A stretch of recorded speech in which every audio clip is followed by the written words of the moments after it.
सदगुरु कबीर साहिब का आपने नाम सुना है और छत्तीसगढ़ में कबीर साहिब का प्रभाव भी बहुत है और कबीर जैसा ज्ञान सौभाग्यशाली को ही मिलता है। ऐसे ज्ञान तो किसी का हो, ज्ञान तो सब ज्ञान ही होता है। जल तो सब जल होता है, लेकिन जल जल में भी अंतर होता है। गंगा का पानी, महानदी का पानी, दोनों में फर्क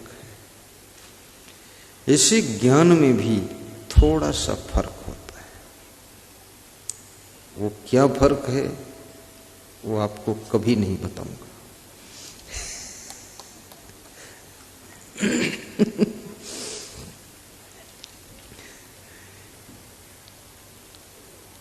सदगुरु कबीर साहिब से किसी भक्त ने प्रश्न पूछा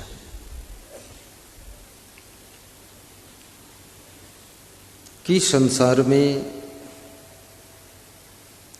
दुख बहुत है। ये बात तो सत्य है, लेकिन दुख को दूर करने का उपाय क्या है, इस बात की जरूरत है। दुनिया में दुख बहुत है, ये बात तो सत्य है, लेकिन दुख दूर कैसे होगा, इस बात की जरूरत है। दुख कैसे दूर होगा, और यदि दुख बहुत है तो सभी लोग क्यों नहीं दुखी? कोई कम दुखी है, कोई ज्यादा दुखी है, कोई थोड़ा दुखी है, कोई बहुत दुखी है, कोई बिल्कुल दुखी नहीं है, कहता है बड़ा आनंद है। और एक ही घर में रहने वाले लोग अलग अलग परसेंटेज में दुखी है। पति पत्नी जोड़े से रहने वाले, उसमें भी बराबर दुखी नहीं। पत्नी कम दुखी है, पति ज्यादा दुखी है। पत्नी हंसती भी है, मुस्कुराती भी है, खूब सोती भी है खर्राटे मारकर। पति को नींद ही नहीं आ रही है। पति सिसक सिसक कर जी रहा है। और कितने घरों में पत्नियां बहुत दुखी हैं, स्त्री बहुत दुखी है। और पत्नी कहती है कि मेरे कलेजे में आग लगी है, तो पति कहता है कि पानी डाल दूंगा। बोले वहां तक तेरा पानी नहीं पहुंचने वाला, ऐसी जगह आग लगी।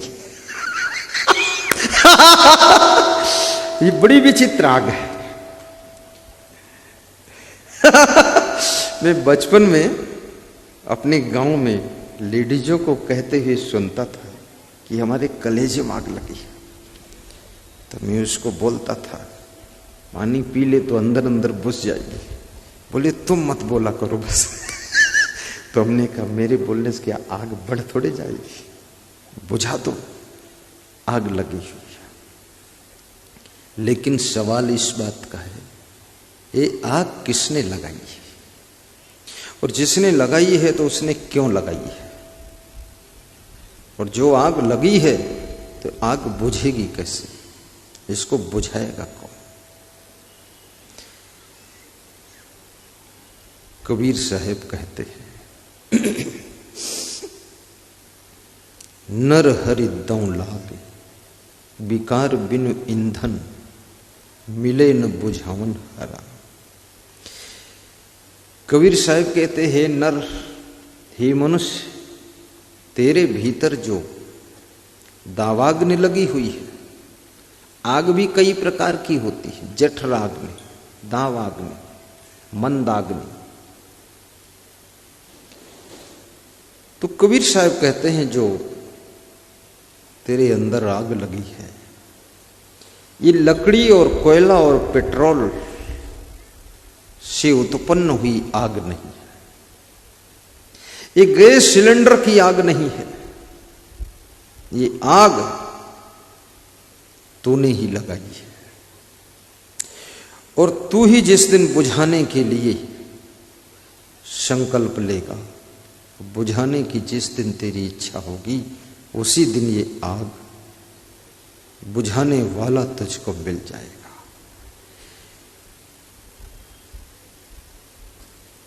नर हरि लाग दौ विकार बिन ईंधन, बिना ईंधन की आग है, मिले न बुझावन हारा। और इस दुनिया में इस आग को बुझाने वाला कोई बिरले मिलता है। जो मिलता है और आग लगा देता है, जो मिलता है और आग लगती, घटती जाती है, घटती जाती है। बचपन में तुम जितने खुश रहते थे, जवानी में उतने खुश नहीं रह पा रहे हो। और जवानी में थोड़ा सा खुश रहते थे, लेकिन बुढ़ापे में तो बिल्कुल खुश नहीं रह पा रहे हो। और बुढ़ापे में थोड़ा थोड़ा तो खुश हो, लेकिन मरते समय तक तो भारी दुखी हो जाते हो। ये कैसी आग है कि उम्र के साथ में आग भी बढ़ रही, उम्र भी बढ़ रही है। अभी मैं बताऊंगा इस आग का नाम क्या है, अभी बताऊंगा इस आग को कैसे तुमने लगाया है, और अभी ये भी बताऊंगा कि आग बुझाएगा कौन, और अभी ये भी बताऊंगा कि आग बुझने के बाद तुमको मिलेगा क्या। आग बुझानी है, कौन लगाया है आग?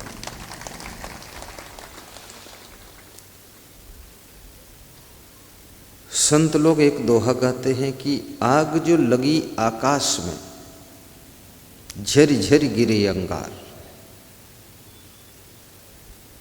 और साधु न होते जगत में तो जरी मरता संसार, जरी मरता संसार। अब ये दोहा बड़ा विचित्र है कि दोहा कह रहा है कि आग आकाश में लगी हुई है,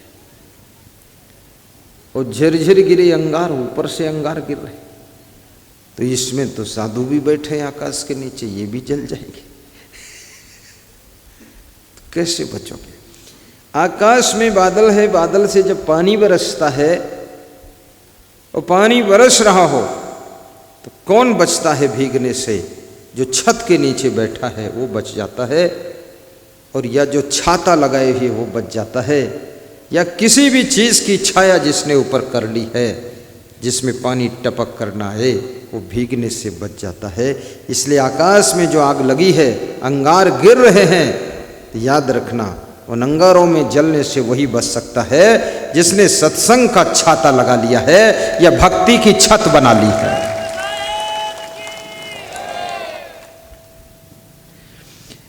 इसलिए भक्ति की छत तैयार करो, भक्ति का महल खड़ा करो। और भक्ति महल बहुत ऊंच है, दूर ही ते दर्शाए, जो कोई जन भक्त करे शोभा वर्ण न जाए। भक्ति का महल बहुत ऊंचा है, दूर से दिखाई पड़ता है। शिवरी ने भक्ति किया था, गुरु नानक देव ने भक्ति किया, कबीर देव ने भक्ति किया, मीरा ने भक्ति किया। आज भी मीरा की भक्ति के महल को हम सब लोग देख रहे हैं, शिवरी के भक्ति के महल को हम देखते हैं, चर्चा करते हैं। ईंट पत्थर का महल नहीं, भक्ति का महल। मीरा को भी व्यास गादी धन्यवाद देती है, गुरु नानक देव को व्यास गादी नमन करती है, कबीर साहिब का वंदन करती है व्यास गादी, और शिवरी का हम सब मिल करके अभिनंदन करते हैं। शिवरी के पास कुछ नहीं है, लेकिन भक्ति की छत है, सत्संग की छाया है, सत्संग का छाता है।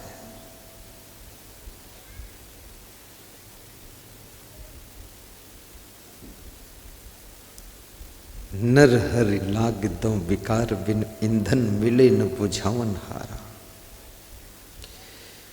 तो कबीर साहब कहते हैं मैं सब जानता हूं, सो तुम जानो हूं अंतर्यामी पूर्व मोर मनोरथ स्वामी। कबीर साहब कहते हैं मैं जानो, मैं जानता हूं।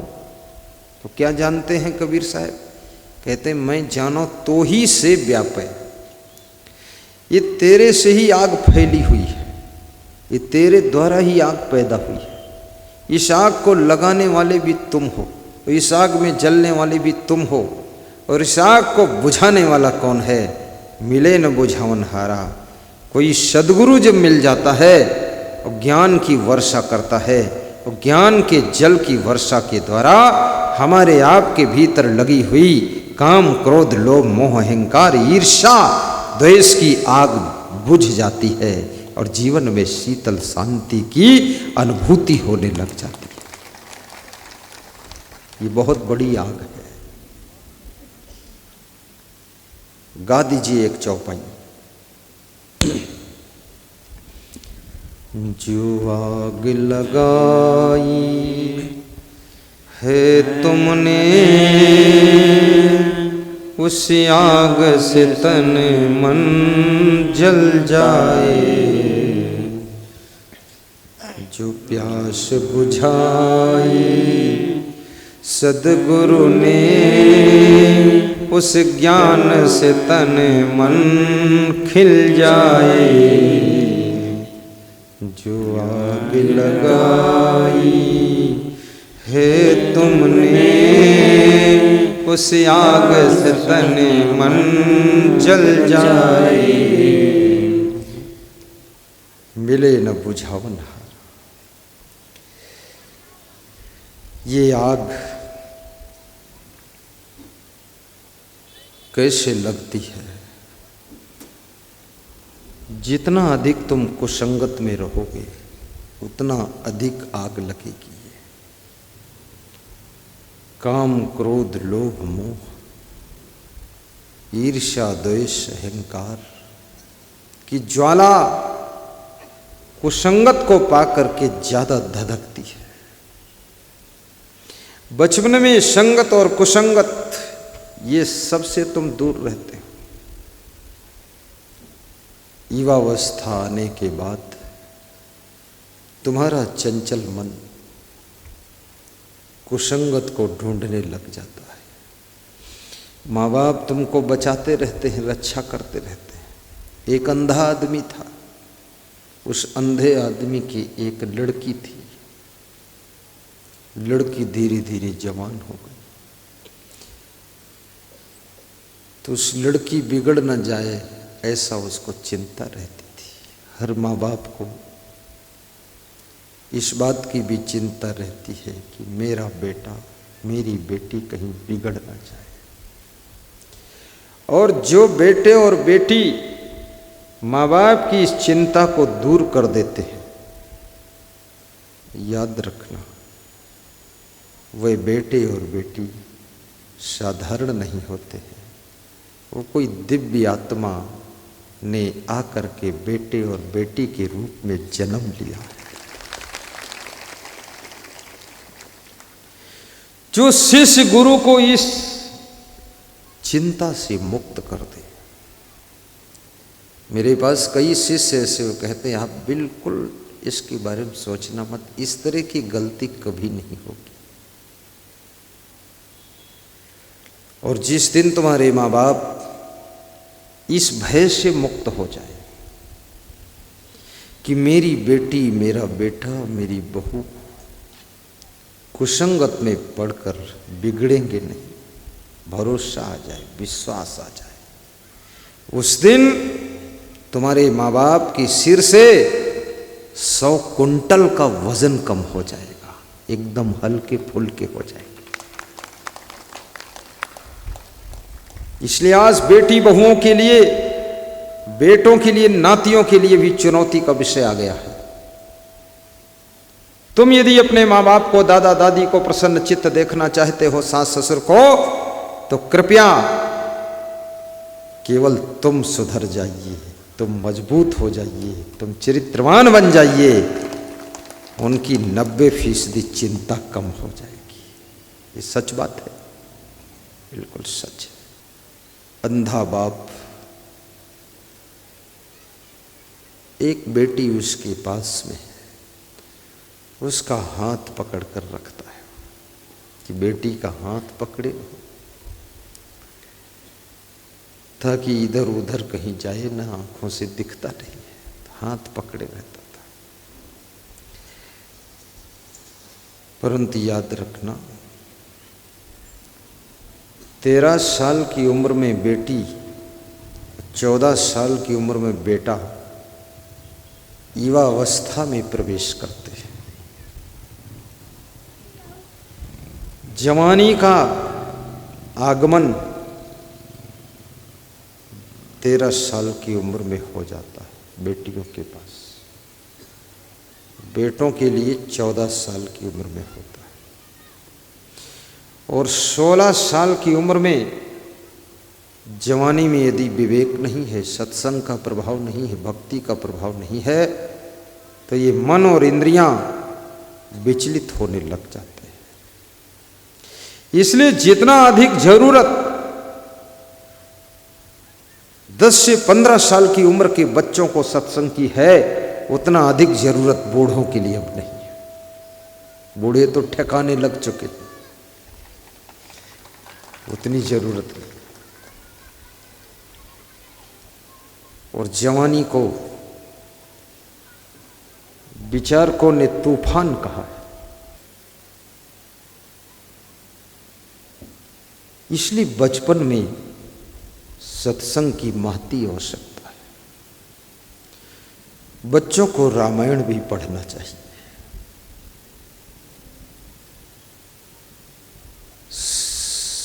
सदगुरु कबीर साहब का बीजक भी पढ़ना चाहिए।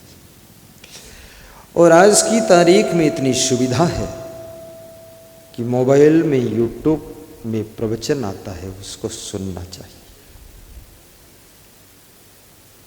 और सरकार को चाहिए कि जो यूट्यूब में और टीवी चैनलों में गंदे गंदे गीत आते हैं, गंदे गंदे डांस आते हैं, उन पर उसे बैन लगाना चाहिए। इस गंदगी को हमारे हिंदुस्तान के बच्चों के लिए मत परोसिए, रिले ही नहीं होना चाहिए।